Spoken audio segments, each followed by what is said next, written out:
சுவாமியோடைய ஸ்வரூபம்.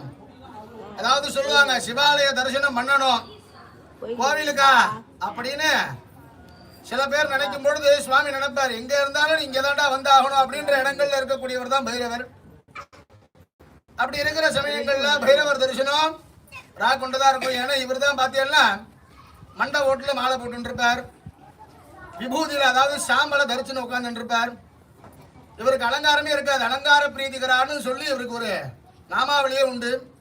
அப்படி இருக்கும் பொழுது பைரவரை பிரார்த்தனை பண்ணிக்கும் பொழுது நமக்கான பொருள் நம்மளை விட்டு எங்கேயும் போகாது அப்படின்ற ஒரு விதத்துல தான் பைரவரை பிரார்த்தனையே பண்ணணும்னு சொல்லுவார். ரெண்டாவது க்ஷணம் மாத்திரம் ஜாதகங்கள்ல தோஷங்கள் இருக்கு, அபமிருத்தி தோஷம்னு சொல்லுவாங்க. தோஷமானது இருந்தா கல்யாண தடைகள் இருக்கும். நம்ம ஒரு இடம் வாங்குறோம் அப்படின்னா அந்த இடத்துல பிரச்சனை வரும். ஒரு கார் வாங்குறோம்னா அந்த கார்ல பிரச்சனை வரும். எல்லாருமே என்ன நினைச்சுட்டு இருக்காருன்னா கார்ல போகும்போது பைரவரை இடிச்சு விட்டா, அதாவது நாயை இடிச்சு விட்டாதான் பைரவர் வந்து பார்க்கணும்னு நினைச்சுட்டு இருக்கா. அப்படி கிடையவே கிடையாது. ஒரு வாகனம் வாங்குறோம் அப்படின்னா ஆலயத்துல கம்பீரமா உள்ள சுவாமிகிட்ட அந்த சாவியை வச்சு எடுத்துட்டு போகணும். அதனாலதான் நான் இங்க கார் பூஜைக்கு யாரெல்லாம் வராளோ